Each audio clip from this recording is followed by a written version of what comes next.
Oke, jadi kita masuk ke ini pertama dulu, yang gampang dulu. Nah, pestisida. Apa sih pestisida itu? Pestisida itu adalah senyawa kimia yang memang tujuannya diaplikasikan ke lingkungan itu adalah untuk menekan pertumbuhan tanaman atau hewan pengganggu. Jadi tujuan utama dari diaplikasikannya pestisida ke lingkungan itu adalah untuk menekan pertumbuhan dari hewan dan tanaman pengganggu. Selain itu juga untuk melindungi produk-produk agriculture atau pertanian dan juga produk-produk industri. Nah, jadi pestisida itu sendiri tergantung pada targetnya itu siapa nih yang mau dituju, siapa nih yang mau dihabisi sama si pestisida, itu dapat dibagi menjadi beberapa golongan.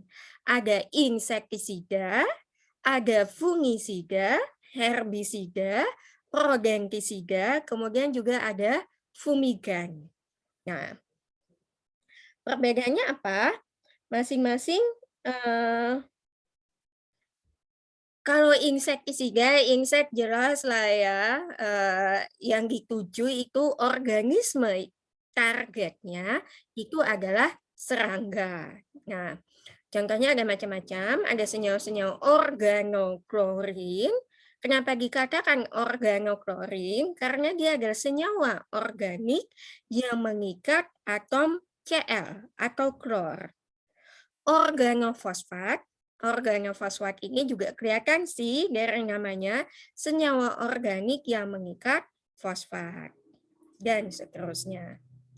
Kalau insektisida ini organisme targetnya adalah serangga, maka yang namanya fungisida, ayo fungi mah anak-anak biologi mah udah hafal lah ya berbagai macam jenis fungi. Fungi atau fungi, I don't even know how to pronounce it.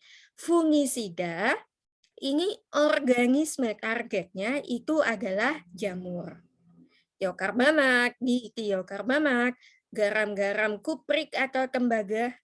Lucu ya namanya sebetulnya kuprik, bukan cuprik, agak-agak mirip cuprik gitu loh. Tia, excuse me, tiabendazol, triazol, dan seterusnya. Kemudian pestisida berdasarkan organisme targetnya itu juga bisa digolongkan. Salah satu golongannya adalah herbisida.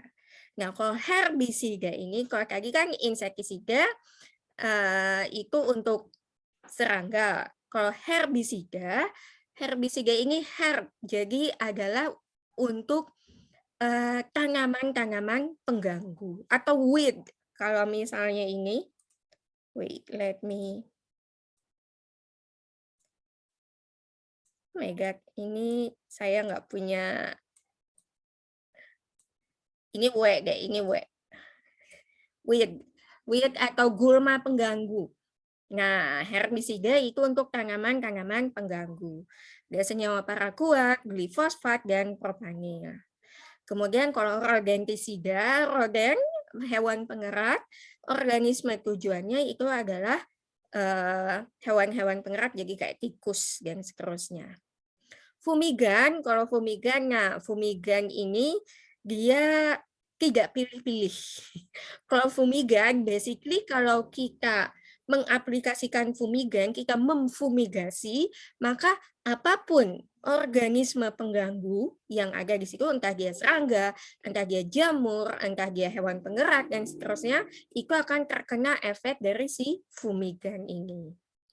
Oke, jadi pestisida adalah senyawa kimia sintetik yang diaplikasikan ke lingkungan dengan tujuan untuk menekan pertumbuhan atau menekan keberadaan hewan dan tanaman pengganggu, kemudian juga untuk melindungi produk-produk pertanian dan produk industri. Kemudian pestisida dapat digolongkan berdasarkan organisme targetnya menjadi insektisida, fungisida, herbisida, organgisida, dan fumigan. Nah, kemudian yang namanya pestisida ini juga sebetulnya udah lama sekali digunakannya. Pestisida itu catatan pertama tentang penggunaan pestisida itu sudah ribuan tahun yang lalu, sekitar tahun 4.500 tahun yang lalu di Mesopotamia. Mungkin ada yang suka sejarah di sini? Mesopotamia, jadi masih pakai inskripsi tulisan yang di apa sih namanya, semacam hieroglif gitu kan. Nah, kemudian waktu itu memang pada saat awal-awal penggunaannya ini yang 4.500 tahun yang lalu itu memang masih pestisida ini ya, si pestisida yang sangat sederhana. Rata-rata ya basic-nya cuma tanaman-tanaman. Nah, kemudian pestisida yang berasal dari golongan senyawa kimia sintetik itu disebut sebagai first generation of pesticide, pestisida generasi pertama. Ini umumnya yang dipakai adalah senyawaan yang apa ya, bukan sengaja disintesis untuk menjadi pestisida, tapi cuma by-products-nya. By-products atau produk sampingan. Nah, biasanya kalau dulu itu produk-produk sampingan dari produksi batu bara dan gas itu ada senyawa-senyawa sampingannya, kemudian juga proses industri lainnya. Ya kan mereka lihat nih, wah ini kok di sekitar daerah-daerah yang ketumpahan by-products ini kok apa ya, bebas dari organisme pengganggu gitu ya.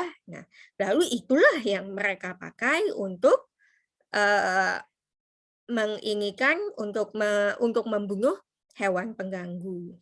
Nah, lalu seiring dengan revolusi hijau dan revolusi industri, muncullah yang namanya second generation of pesticide, pestisida generasi kedua. Pestisida generasi kedua ini baru yang orang memang sengaja mensintesis senyawa untuk digunakan sebagai pestisida. Nah,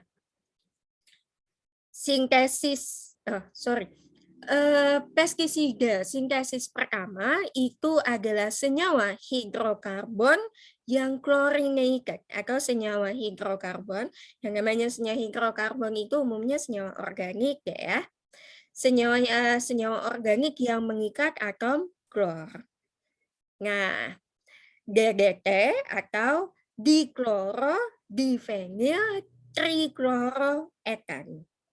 Nah, DDT ini yang dianggap sebagai orang yang pertama kali menemukan itu adalah seorang ahli kimia dari Swiss pada tahun 1939, jadi sekitar akhir 40-an, awal 40-an ya, itu penggunaan DDT ini sangat pesat. Nah, bahkan dulu itu nih sebagian pekerja di lahan pertanian itu sebelum mereka mulai berkebun itu disemprot pakai DDT loh badannya. Untuk apa? Ya karena mereka sangat apa ya? DDT ini memang bekerja sangat efektif untuk membunuh hewan pengganggu, untuk membunuh serangga. Tapi seiring dengan, ya gimana ya, waktu itu kan memang baru pertama kali ditemukan, pemakaian pertama orang lihat, wah memang karena hewan-hewan pengganggu itu lalu musnah, hasil pertanian itu, hasil produksi pertanian itu jadi semakin meningkat, orang kan jadi semakin banyak pakai. Tapi orang waktu itu belum kepikir, ini efek sampingnya apa nih? Karena efek utama yang mereka lihat kan cuma, wah efektif nih untuk membunuh serangga, sehingga dapat meningkatkan produksi pertanian kami. Lalu sekitar 2 dekade setelah DDT mulai digunakan, baru mulai muncul concern atau kekhawatiran atas penggunaan pestisida tersebut.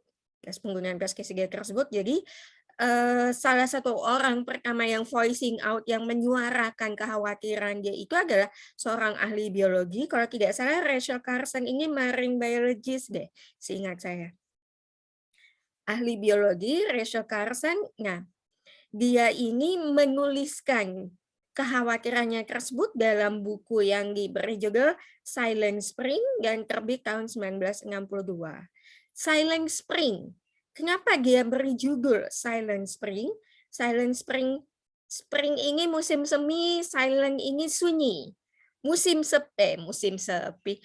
semi yang sunyi. Sebetulnya kalau dari segi judul sih romantis ya. Tapi kenapa dia beri judul seperti itu? Karena dia dalam bukunya itu dia menuliskan lama-kelamaan kenapa ya yang biasanya awal-awal spring itu kan biasanya ditandai dengan kicauan burung. Yang percayalah deh, saya kan dulu sempat kuliah di ini ya, di US dulu. Jadi memang salah satu pertanda bahwa musim dingin sudah berakhir itu adalah kicauan burung itu kedengeran lagi. Jadi saya yang memang tidak suka dingin itu kalau sudah Februari, akhir Februari memasuki awal Maret, bangun-bangun itu udah dengar kicauan burung itu udah senang itu. Karena artinya musim semi itu sudah mau datang gitu loh. Nah, tapi si Rachel Carson ini dia ngomong, ini pada ngerasa nggak sih ini bahwa akhir-akhir ini kicauan burung itu semakin menghilang gitu. Karena pada kenyataannya memang populasi burung itu terus-menerus mengalami penurunan. Dan Rachel Carson ini adalah among the first one, adalah beberapa termasuk salah satu orang yang pertama kali melihat bahwa ada kemungkinan bahwa antara menurunnya populasi burung itu berkaitan dengan penggunaan pestisida. Nah, kemudian lama-kelamaan ditemukan bahwa memang pestisida itu ternyata si DDT ini ya, terutama penggunaan DDT yang berlebihan itu ternyata mempengaruhi populasi dari berbagai jenis organisme, termasuk juga yang burung-burung itu adalah, lalu setelah diteliti lebih jauh, eggshell-nya itu jadi lebih tipis gitu loh. Jadi mengganggu sistem reproduksi burung-burung dan cangkang telur itu menjadi semakin tipis akhirnya. Itulah yang lalu menyebabkan populasi hewan itu menjadi semakin menurun. Nah, kemudian efek atau dampak pestisida atas manusia dan sebetulnya juga atas makhluk hidup ya, itu dapat dibedakan menjadi dua macam. Yang pertama itu dampaknya bisa disebut sebagai dampak akut. Kalau dampak akut, ini dampak yang muncul secara langsung akibat paparan jangka pendek. Nah, ini dampaknya yang muncul bisa mulai dari tenggorokannya yang sore throat, sakit tenggorokan, kemudian juga jadi merasa mual, gatal-gatal, kemudian juga iritasi pada mata dan seterusnya. Ya, dan ini juga mungkin sebagian dari kita juga merasakan kan ya, apalagi kalau yang memang punya bawaan asma itu kalau nyemprot baygon gitu atau nyemprot obat nyamuk, obat serangga gitu, kalau misalnya Anda langsung batuk-batuk, langsung yang merasa matanya berair segala macam, ya itu, ini efek akut dari pestisida. Nah, kalau misalnya dampak akut itu adalah dampak yang timbul akibat exposure atau paparan jangka pendek, dampak kronis ini adalah dampak yang munculnya itu nggak langsung muncul gitu loh, tapi munculnya itu kumulatif sebagai akibat dari paparan jangka panjang. Paparan jangka panjang, kalau dampak kronik itu adalah dampak yang muncul akibat paparan jangka panjang atas pestisida. Nah, ini bisa berupa kanker, kemudian juga kelainan pada saat lahir, atau juga kelainan pada sistem syaraf. Karena itu tadi kita ke-expose terus-terusan gitu loh sama pestisida. Dan masalahnya adalah pestisida ini kalau sudah masuk ke dalam tubuh, dia akan terakumulasi di dalam tubuh. Dia sulit untuk dikeluarkan karena dia umumnya tidak larut di dalam air. Sehingga kalau dia sampai masuk ke dalam tubuh, dia tidak bisa dia sulit untuk dikeluarkan melalui jalur ekskresi normal karena ya itu tadi dia nggak larut gitu loh dalam air, dia malah terakumulasi biasanya di dalam jaringan otot atau jaringan lemak. Mudah-mudahan masih ingat dulu waktu semester 1 kali ya, Anda ngambil kimia dasar atau mungkin saya tidak tahu, mudah-mudahan sempat ada materinya waktu Anda mengambil kimia organik tentang kaidah likes dissolves likes, yang serupa akan melarutkan yang serupa pula. Jadi ada senyawa-senyawa yang larut di dalam air karena sifatnya yang sama-sama polar. Ingat, air adalah pelarut yang polar. Ada juga senyawa-senyawa yang dia tidak larut di dalam air, tapi dia larutnya di dalam senyawa-senyawa yang non-polar. Pestisida ya, senyawa yang non-polar ini. Nah, toksisitas pestisida itu dapat dinyatakan secara kuantitatif, dapat dikuantifikasi menjadi dua macam. Ada LC50 atau lethal concentration. Ada LD50, lethal dose. Kalau LC stands for lethal concentration, C-nya ini dari konsentrasi, kemudian LD ini, D-nya ini dari kata dose. Bedanya apa? Kalau LC50, the concentration of the chemical in the air of water that will kill 50% of the test animals with a single exposure. Jadi, lethal concentration, ingat kuncinya ini adalah konsentrasi dari senyawa kimia yang ada di udara atau ada di dalam air, di dalam sistem tempat hewan uji tersebut berada. Bukan yang kita masukkan ke dalam tubuh si organismenya, tapi yang berada di dalam sistem tempat organisme tersebut berada. Konsentrasinya ada berapa? Misalnya nih, Anda ingin meneliti tentang berapa sih LC50 dari pestisida jenis X dengan melihat bagaimana penambahan pestisida jenis X tersebut, seberapa banyak dia dapat membunuh larva udang. Jadi misalnya larva udangnya Anda masukkan ke dalam suatu wadah isi, wadah ya katakanlah 10 liter lah ya, 10 liter.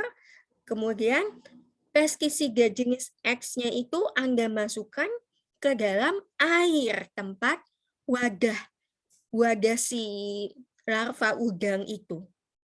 Nah, pada konsentrasi berapa pestisida X yang ada di dalam air tersebut bisa membunuh larva udang sampai setengah dari jumlahnya mula-mula, itulah LC50-nya, konsentrasinya. Tapi kalau lethal dose is a single dose of a chemical that when fed to a group of test animals or applied dermally will kill 50% of the animals. Nah, kalau lethal dose ini memang berapa banyak dosis yang kita berikan langsung ke organismenya. Misalnya disuntikan ke dalam organismenya atau dicampurkan ke dalam makanannya gitu loh. Jadi memang langsung masuk ke dalam tubuh organismenya. Itu bedanya antara LC50 sama LD50. Kalau LC50, lethal concentration, itu merujuk pada konsentrasi bahan kimia yang ada di udara atau di air lingkungan tempat organismenya berada. Kalau lethal dose, namanya dosis ya, ya berapa banyak yang diberikan gitu loh, ke dalam diberikan secara langsung kepada hewan uji. Entah itu dimasukkan langsung ke dalam tubuhnya melalui makanan atau disuntikan, atau applied dermally. Dermal itu kulit kan ya, secara dermal. Jadi ya mungkin dioleskan ke permukaan ininya. Nah, oleh karena itu lalu satuannya ini juga akan berbeda. Kalau LC50 karena biasanya menunjukkan berapa konsentrasi di dalam lingkungan air, itu dalam satuan miligram per liter. Berapa banyak massa dari si senyawa yang bersifat toksik tadi, jadi satuannya miligram, per liternya adalah volume airnya. Sementara kalau lethal dose itu miligram per kilogram. Wait. Kalau ini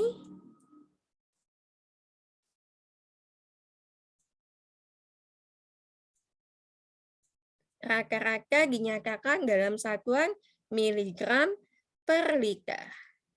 Tapi kalau lethal dose itu dinyatakan dalam satuan umumnya miligram per kilogram. Karena per kilogramnya ini merujuk pada berat badan dari si hewan ujinya. Oke. Nah, sekarang pestisida yang ada di lingkungan itu fate-nya atau bagaimana dia pergerakannya bagaimana, kemudian juga transformasinya itu bagaimana, itu akan ditentukan oleh beberapa faktor. Nah, kemudian ada beberapa faktor yang akan menentukan bagaimana sih si pestisida ini dapat mempengaruhi lingkungan. Yang pertama adalah jenis senyawa aktifnya dulu. Itu jenis senyawa aktifnya itu apa? Nah, senyawa aktif itu apa? Senyawa aktif ini senyawa yang memang fungsinya adalah untuk mematikan si organisme target. Si organisme hama, organisme pengganggu yang menjadi target dari pestisida itu. Apa sih di dalam pestisida yang kita aplikasikan ke lingkungan itu, mana sih senyawa kimianya yang memang bersifat racun atau memiliki potensi untuk dapat berbahaya, untuk dapat membahayakan hewan lain. Nah, soalnya gini deh, kalau misalnya atau mungkin ada yang lagi di kamar atau gimana, yang dekat sama kaleng ini deh, obat nyamuk. Coba sambil dilihat itu bahan aktifnya.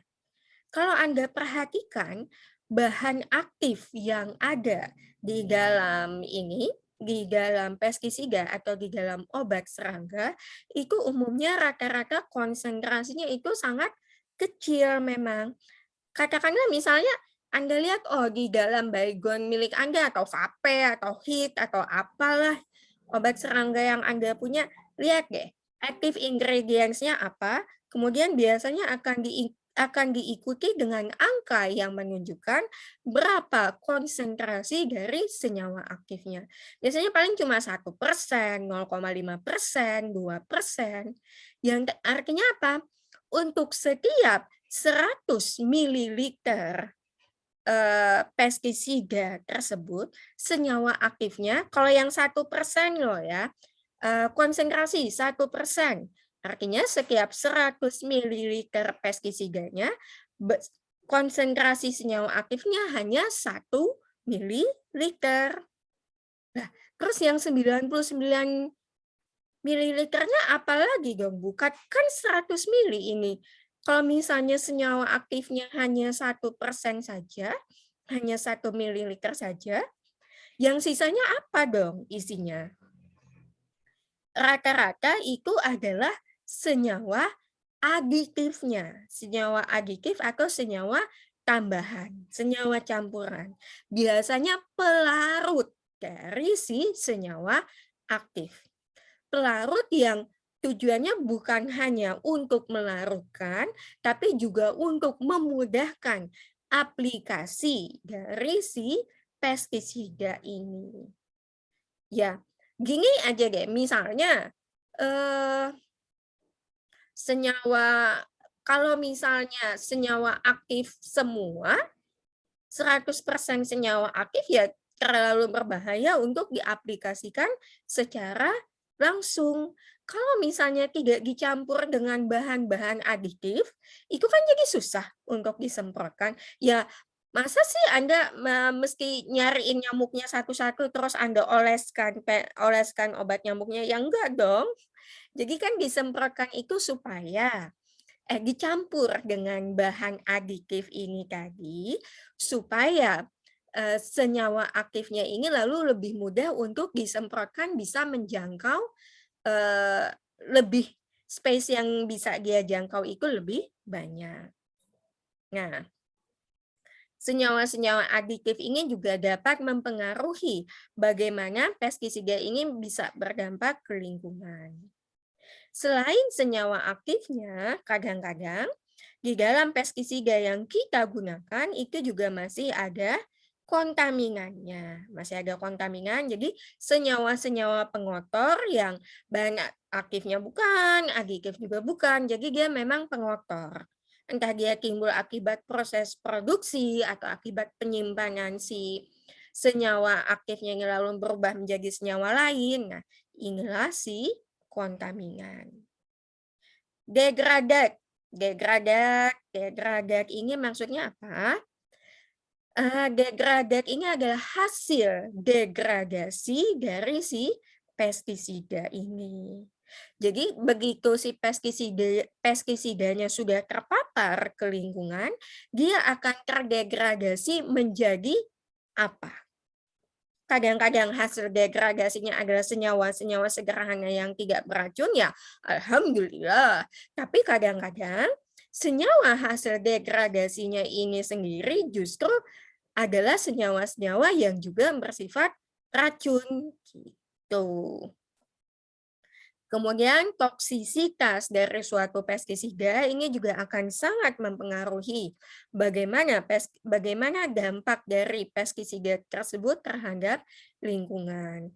Ya kalau seperti DDT, toksisitasnya tinggi, tentu saja dampak negatif terhadap lingkungannya ini semakin parah.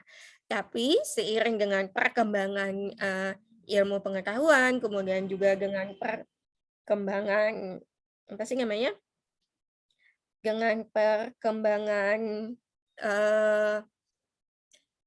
pengaplikasian kimia hijau di industri ini ditemukan senyawa-senyawa lain yang juga dapat menjadi pestisida, tapi toksisitasnya itu jauh lebih rendah. Persistensi. Apa yang dimaksud dengan persistensi? Persistensi dari suatu senyawa kimia itu menunjukkan seberapa kuat senyawa kimia tersebut dapat bertahan di lingkungan tanpa mengalami degradasi. Semakin persisten suatu senyawa kimia, semakin sulit dia mengalami degradasi. Semakin lama dia bertahan di lingkungan. Itu namanya dia persisten. Semakin persisten suatu senyawa kimia, dia semakin tahan lama di lingkungan.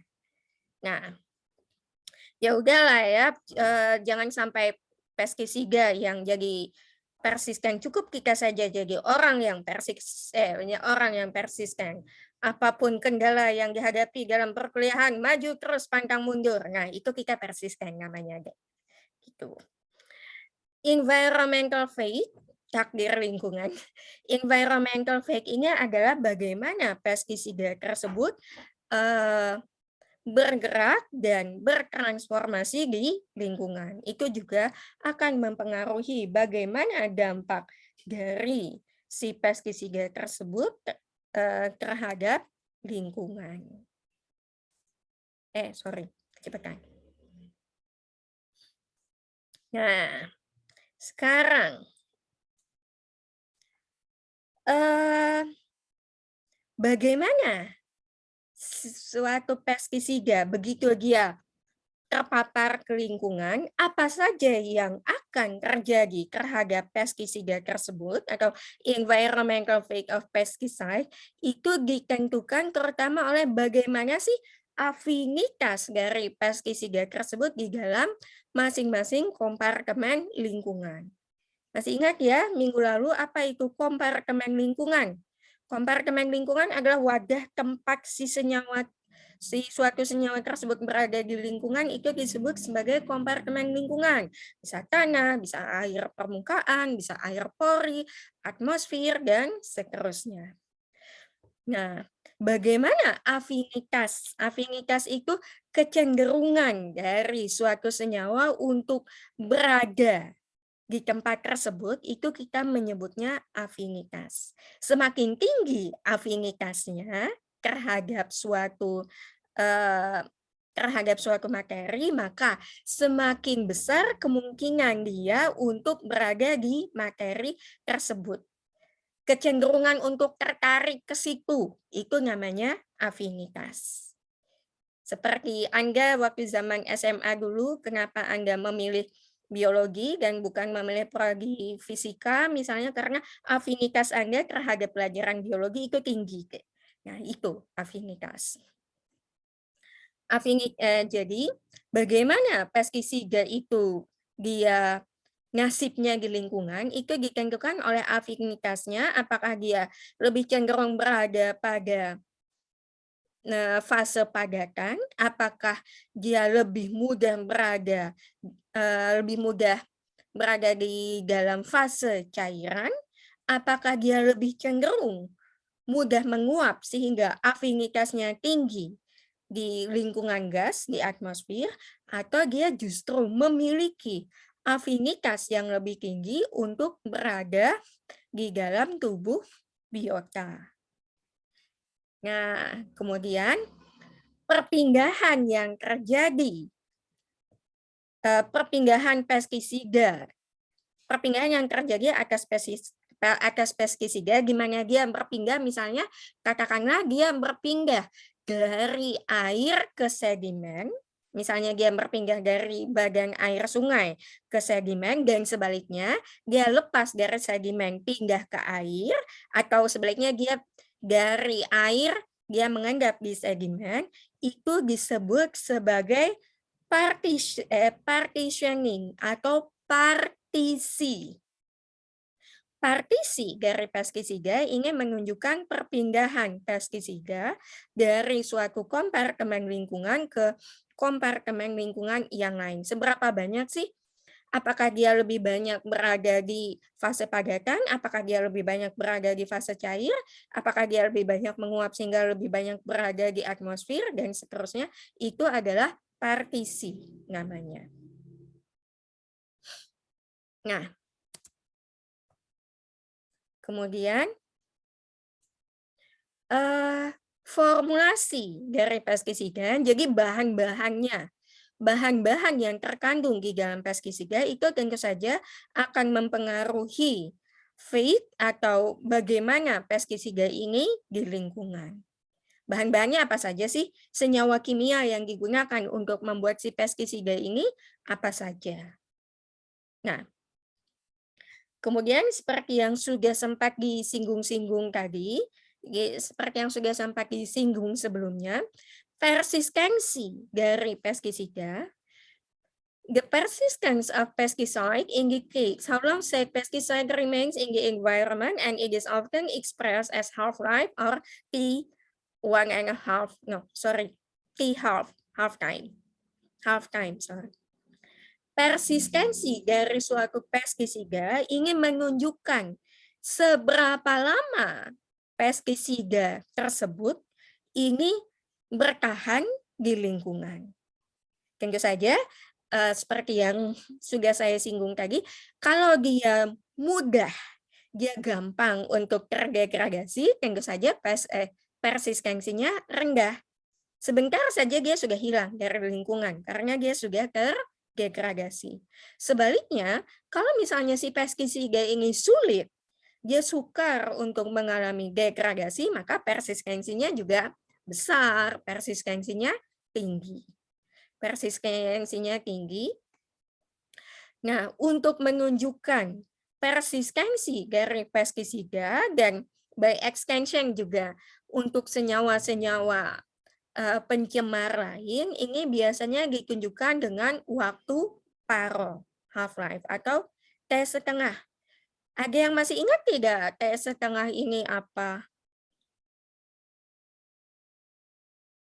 Waktu SMA dulu, zaman dulu SMA, waktu zaman saya SMA tuh, yang zaman kuda gigit besi. Enggak selama itu. T setengah waktu paro itu di kinetika kimia. T setengah atau waktu paro ini adalah menunjukkan waktu yang diperlukan oleh suatu senyawa hingga konsentrasinya tersisa tinggal setengah dari konsentrasinya mula-mula. Makanya namanya T setengah. Waktu paro. Separuhnya kan waktu paro. Half-life. Waktu paro itu menunjukkan berapa lama waktu yang diperlukan oleh suatu senyawaan hingga konsentrasinya tersisa hanya setengah dari konsentrasinya mula-mula. Misalnya, suatu pestisida jenis A itu konsentrasinya waktu diukur mula-mula, di dalam tanah konsentrasinya adalah 100 mg per kilogram tanah. Nah, waktu paronya ini si senyawa pestisida A ini dia terdegradasinya berapa lama sih sampai konsentrasinya tinggal, kalau tadi mula-mula kita mengukur 100, berapa lama waktu yang diperlukan oleh pestisida tersebut untuk dapat terurai hingga konsentrasinya tinggal 50 mg per kilogram. Misalnya pestisidanya adalah pestisida jenis organoklorin yang perlu waktu sangat lama untuk terurai. Jadi dia perlu waktu 75 tahun untuk terurai hingga konsentrasinya yang tadi 100 mg jadi 50 mg, ya artinya waktu paronya 75 tahun dan itu dia sangat persisten.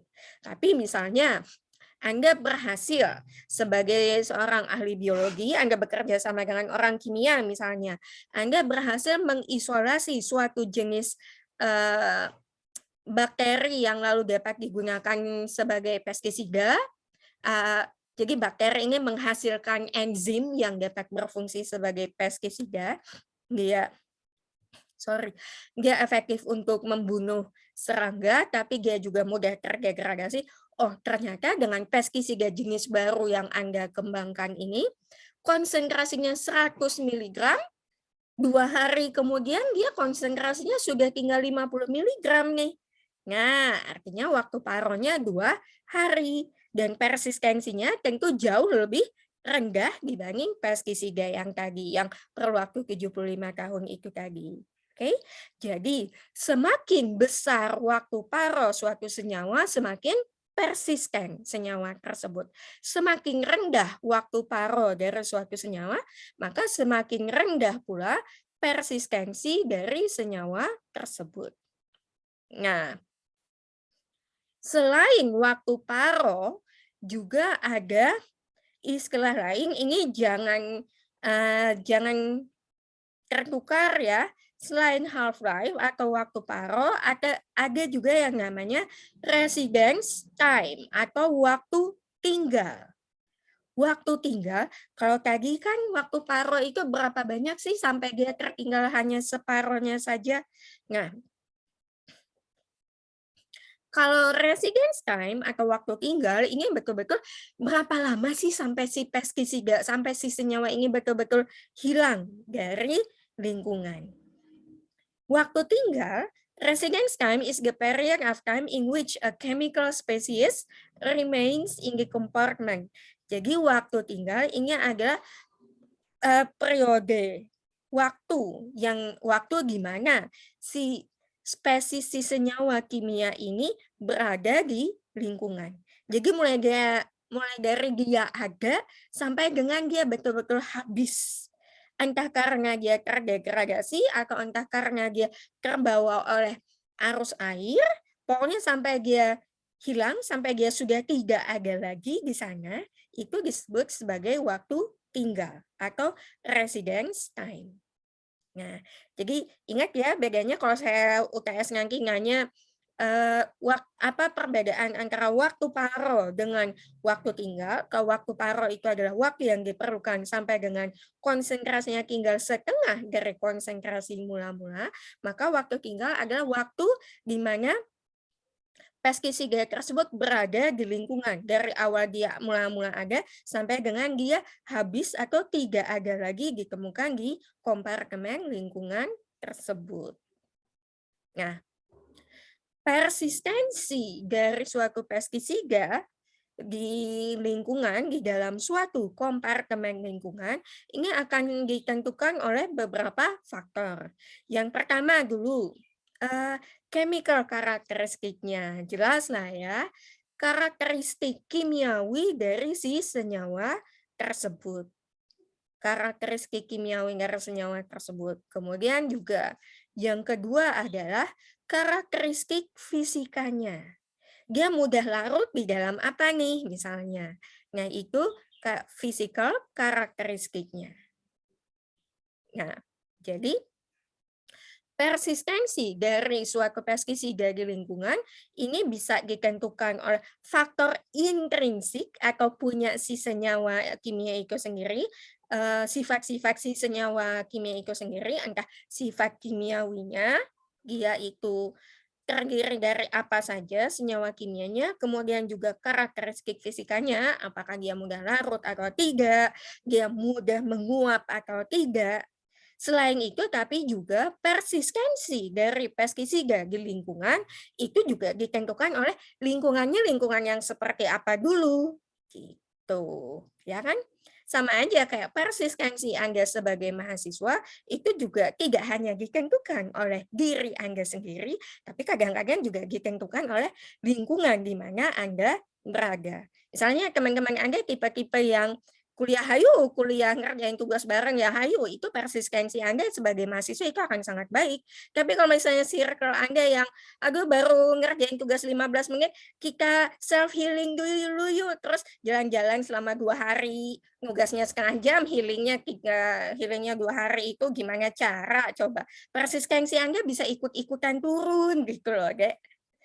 Nah, jadi sama halnya dengan pestisida.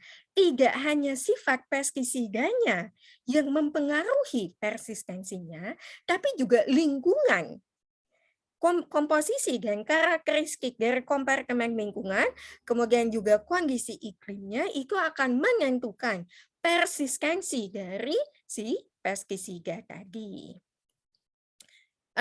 Contohnya gini aja, pestisida yang sama kalau misalnya dia berada di lingkungan tanah yang mengandung banyak bahan organik, itu dia persistensinya berbeda, walaupun sama nih pestisidanya, dengan pestisida yang sama, tapi dia berada di lingkungan yang tanahnya cenderung berpasir dan sering sekali terpapar sinar matahari. Soalnya gini, kalau misalnya tanahnya itu mengandung banyak senyawa organik, si senyawa organik ini lalu dia akan mengikat pestisidanya dengan sangat kuat. Sehingga si pestisidanya jadi persisten, dia sulit untuk terdegradasi. Tapi kalau di lingkungan yang berpasir, itu pengikatnya nggak ada, bukan nggak sedikit gitu loh. Apalagi kalau kena tambah sinar matahari yang dapat membantu, yang dapat mempercepat proses degradasi pestisida melalui yang namanya fotodegradasi. Nah, sekarang berdasarkan waktu paronya, kalau tadi kan pas di awal, tadi slide kedua, pas slide ketiga sih, pestisida itu dapat digolongkan berdasarkan organisme targetnya ya, ada insektisida, fungisida, dan seterusnya. Tapi selain itu, pestisida juga dapat kita golongkan berdasarkan waktu paronya. Ada pestisida yang non-persisten, jadi dia tidak persisten. Rata-rata waktu paronya itu di tanah yang standar lah ya, kandungan senyawa organik sekitar 60 sampai dengan 70%, itu kurang dari 30 hari. Sebulan aja dia konsentrasinya udah jauh berkurang sampai dengan setengahnya. Itu kita bisa bilang, oh ini non persisten nih, lumayan aman untuk lingkungan. In one way sih. Kemudian ada juga moderately persistent. Persistensinya di tengah-tengah. Waktu paronya ini berkisar antara 30 sampai dengan 100 hari. Nah, selain itu ada juga pestisida yang persisten. Nah, kalau persisten ini ya dia keras kepala lah ya, dia sulit untuk terdegradasi, sehingga rata-rata dia di dalam tanah itu waktu paronya itu lebih dari 3 bulan. 3 bulan lebih 100 hari lah ya. Lebih dari 100 hari. Nah, sekarang kalau misalnya pestisida ini terpapar di lingkungan, ada beberapa kemungkinan degradasi yang dapat terjadi atas pestisida tersebut. Yang paling umum kita biasanya mikir, apalagi kalau di lingkungan ya, degradasi yang terjadi adalah degradasi biodegradasi atau microbial degradation, the breakdown of chemicals by microorganism mediated by enzymes, usually is greatest in warm, moist, well aerated soils with a neutral pH. Saya dulu pernah ngambil mikrobiologi waktu saya S1 dan itu satu-satunya mata kuliah yang saya nggak ketiduran cuma 2 kali waktu UTS dan ujian akhir. Yang lain entah kenapa saya selalu ketiduran. Padahal udah duduk paling depan deh. Malu nggak sih? Jadi pernah loh dibangunkan dosennya itu, sumpah. Salah satu hal paling memalukan sepanjang karir saya sebagai mahasiswa S1. Oke, microbial degradation itu adalah breakdown atau peruraian senyawa kimia akibat aktivitas dari mikroorganisme. Ini biasanya lalu melibatkan ada yang namanya enzim. Nah, microbial degradation ini biasanya akan berlangsung lebih baik kalau misalnya dalam beberapa kondisi. Tanahnya hangat, kemudian juga moist. Moist itu apa? Lembab ya. Lembab, kemudian juga well aerated soils, jadi tanahnya banyak berpori sehingga sirkulasi oksigennya cukup lancar, kemudian juga pH-nya netral. Kenapa rata-rata kalau kondisinya seperti ini biodegradasi bisa berlangsung dengan baik? Ayo. Terus tahu dong, ya ampun, ini kredibilitas Anda sebagai mahasiswa biologi ditentukan oleh Anda bisa jawab atau tidak ini. Karena ini kan sesuai dengan kondisi, ini adalah kondisi optimal untuk pertumbuhan dan perkembangan mikroorganisme, ya kan? Mikroorganisme itu juga kan bisa bekerja dengan baik kalau misalnya dia berada dalam kondisi yang optimal untuk pertumbuhan dia. Sama aja kayak kita akan lebih mudah untuk menyerap materi pelajaran kalau kita berada dalam kondisi yang optimal. Misalnya ada yang belajar lebih gampang kalau dalam suasana hening, ada kayak saya belajar itu harus ada suara musik. Kan beda kalau misalnya Anda belajar di kondisi gimana tetangga sebelah rumah itu lagi menggergaji, pakai gergaji listrik atau lagi membelah batu marmer, itu kan susah gitu loh, tidak optimal. Nah, selain itu, degradasi ini juga dapat berlangsung tidak hanya melalui aktivitas mikroorganisme, tapi juga melalui reaksi kimiawi.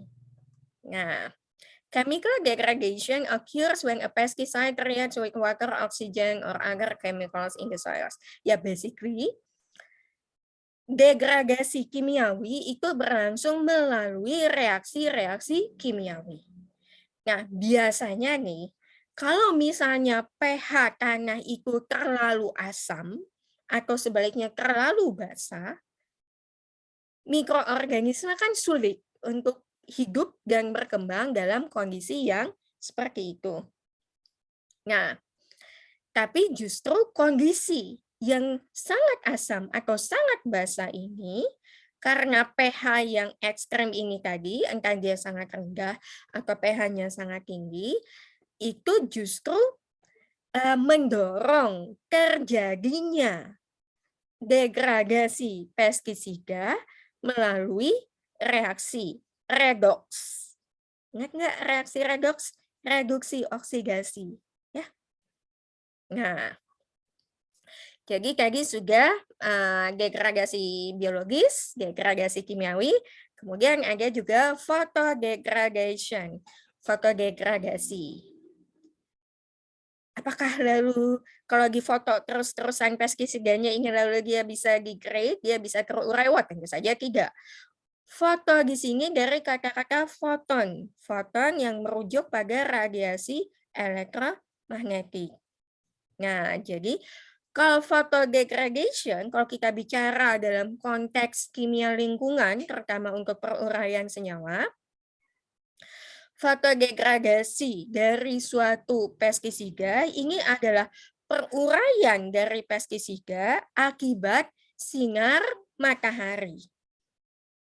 Nah, peruraian atau degradasi pestisida oleh sinar matahari ini tentunya akan dipengaruhi oleh intensitas dari si intensitas sinar matahari itu tadi. Intensitas spektrumnya jadi sinar matahari kan ada UVA, UVB, UVC, panjang gelombang sih. Panjang gelombang berapa yang kena? Kemudian juga length of exposure, panjangnya paparan, jadi berapa lama dia terkena sinar matahari. Oke. Nah, tapi selain itu juga tidak hanya sinar mataharinya, tidak hanya berapa lama sinar mataharinya itu memapar si pestisida, kemudian juga intensitasnya yang berapa banyak, tapi juga sifat-sifat dari pestisida itu sendiri ini juga akan mempengaruhi laju dari fotodegradasinya. Oke. Nah, kayaknya ini slide terakhir deh, tenang saja. Kalau sudah ada yang mulai terkantuk-kantuk atau mulai lapar, berbahagialah, bertahanlah, nggak? Paling dia 10-15 menit lagi. Oke. Kayaknya ini sebenarnya. Partitioning atau pergerakan perpindahan dari pestisida di lingkungan. Pada saat pertama kali diaplikasikan ke lingkungan, pestisidanya ini kan ya kita kan nyemprotkan rata-rata ke udara ya, sek gitu. Nah, kemudian air di sini begitu dia sampai di udara ada beberapa kemungkinan partisi yang terjadi. Ya, memang sih pada saat diaplikasikan yang kita tuju sebetulnya adalah si organisme target kita. Tapi kan pada saat diaplikasikan tidak semuanya nih langsung mengenai organisme target kita. Sebagian itu kan ya tersebar dia di udara. Nah, setelah di udara tadi ada sebagian yang terpartisi atau berpindah ke organisme, terhirup oleh manusia dan hewan. Kemudian apa sih namanya? Saya pernah loh waktu umur 1 tahun saya ingin minum baygon, kata ibu saya. Saya nggak ngerti kenapa ibu saya curiga tuh. Kata ibu saya, "Mama curiga Mi, kenapa kamu kok tidak ada suaranya?" Gitu. Biasa kan saya teh, tipe anak yang bandel ya dulu waktu kecil, sekarang mah udah cukup insaf. Kok tidak ada suaranya? Ternyata waktu ibu saya ngelihat saya lagi meminum baygon sambil tertawa-tawa. Itu ibu saya langsung panik, tapi kayaknya habis itu muntah sih, jadi alhamdulillah nggak kenapa-napa. Oke, jadi setelah diaplikasikan ke udara, si pestisida ini tadi dia bisa saja dia berpindah ke satu kompartemen lingkungan, yaitu ke biota, dia terhirup oleh, manusia maupun hewan, atau dia diserap oleh tanaman, langsung dari udara, atau dia itu jatuh ke permukaan tanah. Nah, kalau sudah jatuh ke permukaan tanah, ini dia yang sudah ada di permukaan tanah itu dia bisa merekat di dalam partikel-partikel tanahnya, atau dia bisa larut di dalam air pori yang lalu diisap oleh tanaman melalui akar, ya kan? Atau dia bisa larut terus-menerus terpenetrasi masuk ke dalam air tanah. Jadi sudah masuk ke dalam tanah nih, terus kan tanah berpori-pori kan. Tanah berpori-pori itu lalu di dalam pori-pori tanah itu ada partikel air, jadi bisa saja si pestisidanya ini larut di dalam air yang ada di dalam pori-pori tanah tadi, atau dia terus aja eee, masuk menembus pori-pori itu tadi sambil membawa air itu tadi hingga masuk ke dalam air tanah. Nah, selain itu bisa saja pestisida yang sudah ada di atmosfer yang sudah ini tadi, yang sudah ada di yang sudah ada di udara tadi, dia jatuhnya ke air permukaan, entah permukaan air danau, permukaan air sungai, permukaan air kolam, atau seterusnya. Nah, ini lalu partisi yang terjadi selanjutnya setelah dari udara ke air permukaan, dia bisa masuk ke dalam organisme akuatik, jadi ke ikan dan hewan-hewan lain yang ada di dalam air, atau seperti yang sudah saya katakan tadi, pas di awal tadi, bisa saja setelah dia masuk ke dalam surface water ini tadi, dia mengendap di sedimen.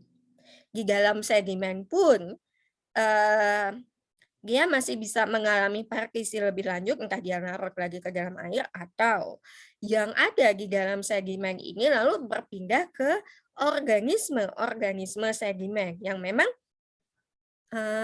hidup, tumbuh, berkembang di sedimen atau yang mencari makanannya di sedimen ini tadi.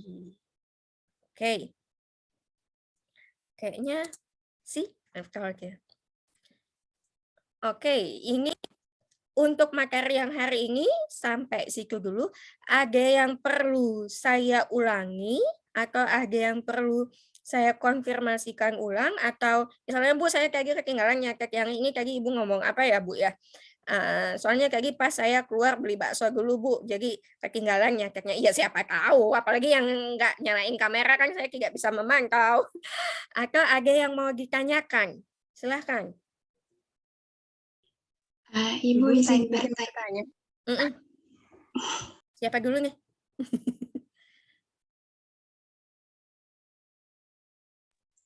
Ulun dulu, Bu. Oke, silakan. Ulun mau tanya tentang faktor yang mempengaruhi pestisida di lingkungan tadi. Tadi kan ada senyawa aktif sama senyawa aditif. Nah, Pian tadi mencontohkan contohnya pestisida pembasmi nyamuk kan, Bu. Nah, jadi pertanyaan Ulun, apakah presentasi dari senyawa aktif dan senyawa aditif ini selalu sama di setiap jenis pestisida? Jadi senyawa aktifnya itu selalu lebih sedikit dibanding dengan senyawa aditif. Itu aja, Bu. Terima kasih. Oke, jadi tadi pertanyaannya di dalam pestisida itu kan selalu ada senyawa aktif dan senyawa aditif. Apakah komposisinya selalu sama atau bagaimana? Gitu ya pertanyaannya. Tinggi, Bu. Oke, eh, kalau untuk samanya ini cuma dalam hal senyawa aditif, ini biasanya kalau di total itu lalu akan lebih banyak dibandingkan senyawa aktifnya. Rata-rata seperti itu. Tapi tentang persentase dari berapa banyak senyawa aktifnya, apakah dia 0,5%, apakah dia 1%, apakah dia 2%, 2,5%. Nah, ini yang bervariasi dari satu jenis pestisida dengan pestisida yang lain, dari satu merek dengan merek yang lain. Tapi kalau soal mana yang lebih banyak, selalu lebih banyak zat aditif, berapa persen komposisi persentase senyawa aktifnya itu yang berbeda-beda. Oke, bisa dipahami, Dek? Tinggi bisa. Terima kasih, Bu. Oke, sure. Ada lagi yang mau ditanyakan? Ibu, saya izin bertanya. Ya, silahkan. Yang bagian faktor pestisida di lingkungan tadi, Bu, itu kan ada tentang kontaminan. Nah, kontaminan ini apakah dia akan memperkuat si pestisida tersebut di lingkungan atau malah justru sebaliknya? Itu saja, Bu. Terima kasih banyak. Oke, sebentar. Memperkuat di sini maksudnya apa dulu, Dek? Supaya saya nggak salah nangkep.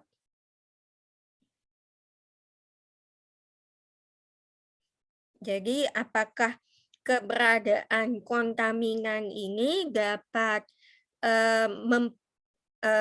dapat memperkuat si senyawa aktif tadi atau dengan kata lain, apakah dia akan mempengaruhi kerja senyawa aktif ini tadi? Kurang lebih gitu ya pertanyaannya, Dek? Iya, Bu. Seperti itu. Oke. Jadi, tergantung dari jenis senyawa aditif yang terbentuk, ini apa? Nah,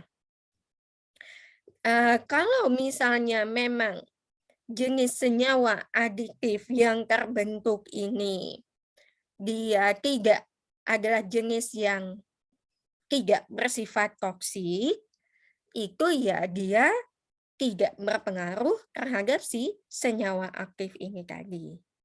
Tapi ada juga kemungkinan, kontaminan ya, tergantung pada jenis kontaminan yang ada.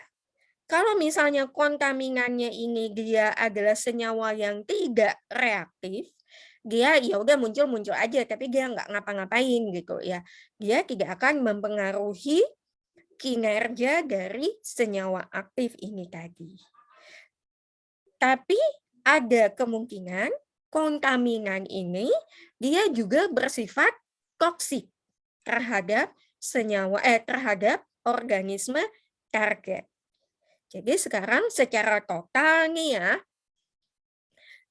pestisidanya jadi justru lebih kuat. Karena sekarang yang dapat mematikan organisme target tidak hanya senyawa aktif, tapi juga kontaminan.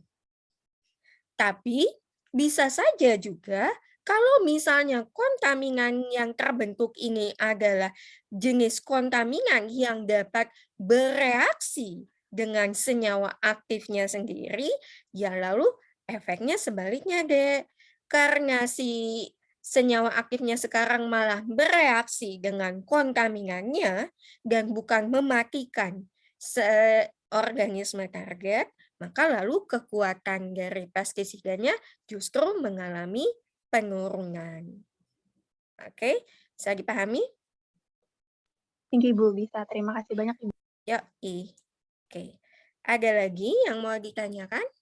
Ibu izin bertanya. Oke, monggo. Saya Dinda dari Angkatan 2019. Mm-mm. Terkait yang jenis-jenis pestisida tadi, Bu, kalau nggak salah di slide pertama, itu kan ada fumigan. Kalau fumigan itu kan apapun organisme pengganggunya akan kena. Nah, jadi pertanyaan Bu, misalnya nih yang mau dibunuh itu tikus, hewan pengerat. Nah, apakah penggunaan fumigan ini kan nanti bakal kena juga nih tikus pengerat. Apakah fumigan ini karena dia bisa mengenai seluruh organisme pengganggu lebih efektif ketimbang rodentisida atau sebaliknya? Oke. Apakah lebih efektif kita menggunakan fumigan atau hanya rodentisida saja? Basically pertanyaannya itu ya, Dek. Iya, Bu.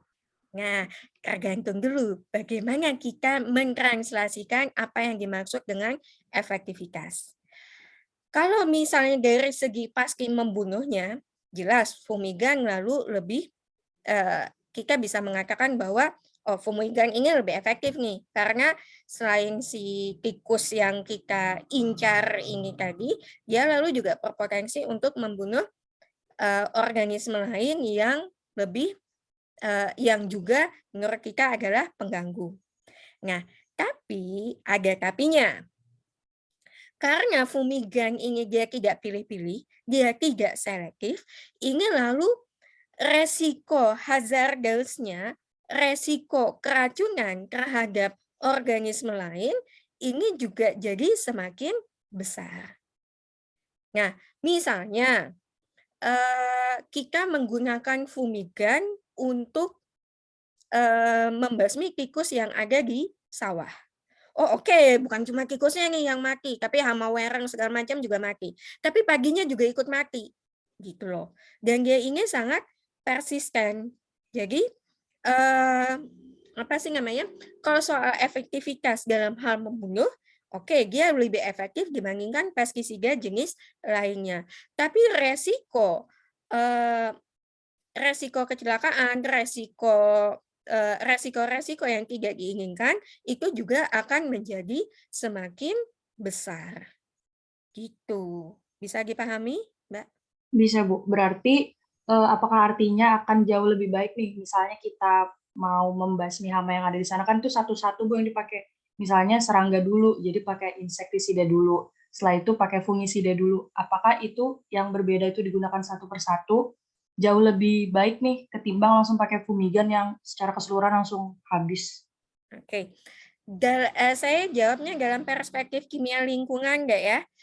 Bukan dalam perspektif ekonomi dan bisnis. Karena kalau orang ekonomi dan bisnis mungkin mereka lihatnya beda lagi.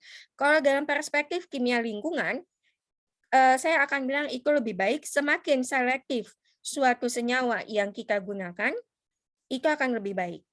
Karena kita memperkecil resiko exposure bahaya pada organisme lain yang tidak bersalah. Gitu.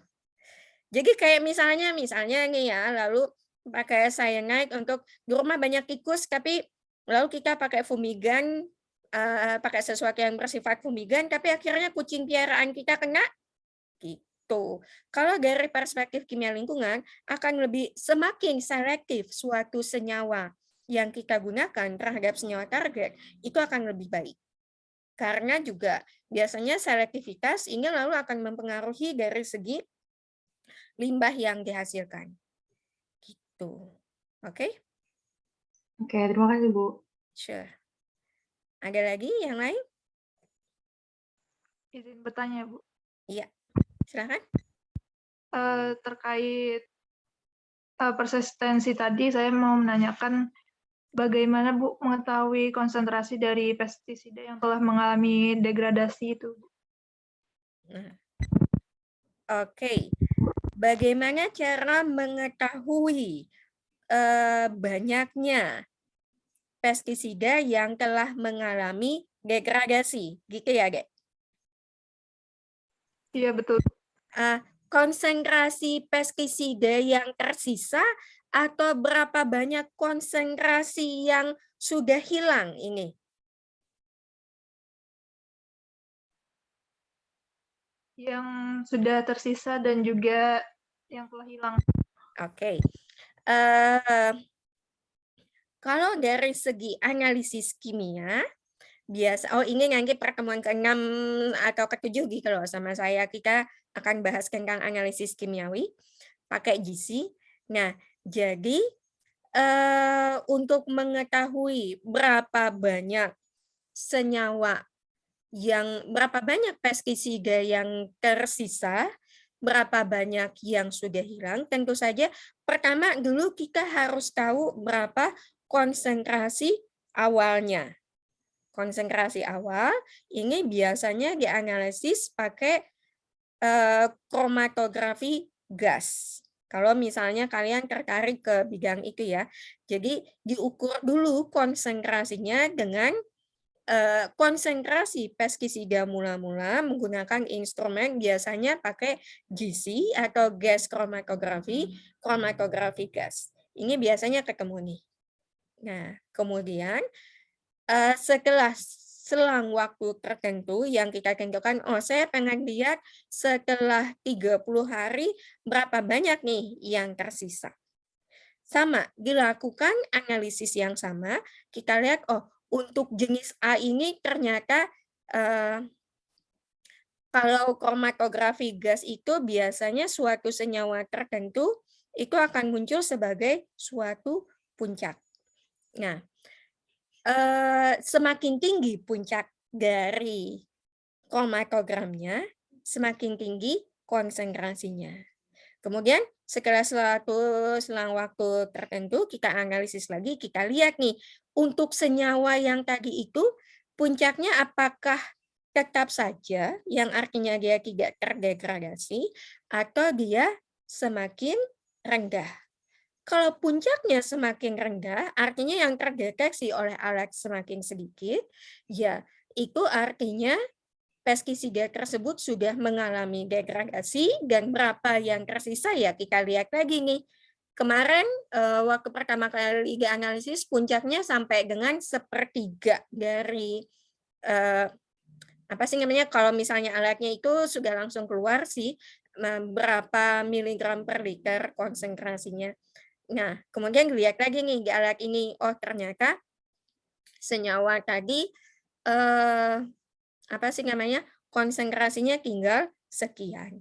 Jadi kan otomatis kita bisa menghitung berapa banyak yang hilang dengan cara membandingkan konsentrasinya mula-mula waktu pertama kali kita melakukan pengukuran dikurangi dengan konsentrasinya yang sekarang. Kemarin dia 100 mg per kilogram tanah nih.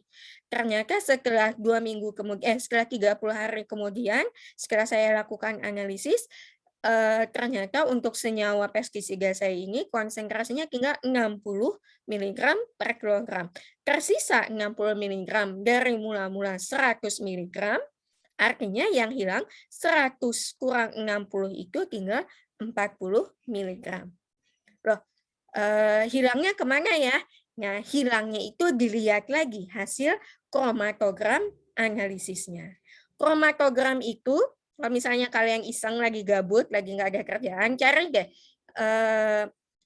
hasil analisis GC itu akan muncul kayak sandi rumput gitu-gitu. Nah, satu puncak itu menunjukkan satu jenis senyawa. Nah, sekarang dilihat, biasanya kalau misalnya puncak punya senyawa kita itu berkurang, ada puncak yang bertambah, atau malah ada puncak yang baru. Puncak yang baru itu biasanya menunjukkan senyawa yang baru yang merupakan hasil degradasi dari si pestisida kita di awal itu tadi. Oke, mudah-mudahan bisa dipahami nggak ya? Kalau misalnya ini minggu depan saya tunjukkan contoh hasil analisisnya deh ya. Kalau misalnya masih nggak kebayang tentang analisis GC segala macam, ya. Oke. Ya, baik, Bu. Terima kasih. Sure thing. Ada lagi yang mau ditanyakan?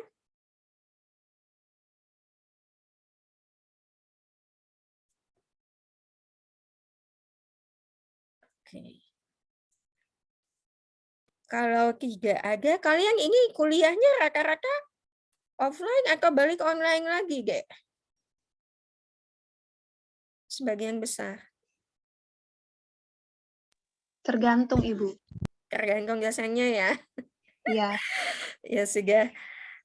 Mudah-mudahan ini kemarin saya agak khawatir karena kalau menurut saya sempat ada klaster yang habis Pilmapres itu sih. Jadi saya ya udahlah seminggu saya nggak mau ke kampus dulu takut kenapa-napa. Mudah-mudahan minggu depan kita bisa ketemu offline. Minggu depan kita rencanakan offline dulu deh ya. Tapi kalau misalnya ada perubahan akan segera saya kabarkan melalui Mbak Koti. Mbak Koti tolong Oke, kalau misalnya tidak ada pertanyaan lagi, mungkin cukup sampai di sini dulu. Ini nanti akan saya upload di e-learning Simari. Jangan lupa mengisi daftar hadir, tapi bisa sih sampai jam 12.30 nanti. Oke. Akhir kata, semoga apa yang kita diskusikan pada hari ini dapat bermanfaat. Sampai ketemu minggu depan. Jaga kesehatan deh ya. Kalau misalnya memang berasa sakit tenggorokan segala macam, itu minum air lemon katanya itu manjur loh, Dek. Tapi kalau bisa jangan kemana-mana dulu lah ya, kalau tidak perlu. Kalau misalnya bosan ya kalian Netflix kan atau baca komik, baca buku, baca novel, atau baca skripsi punya kakak tingkat, misalnya nyari inspirasi judul TA, ya. Oke, ya sampai ketemu minggu depan deh ya, insya Allah. Terima kasih. Waalaikumsalam.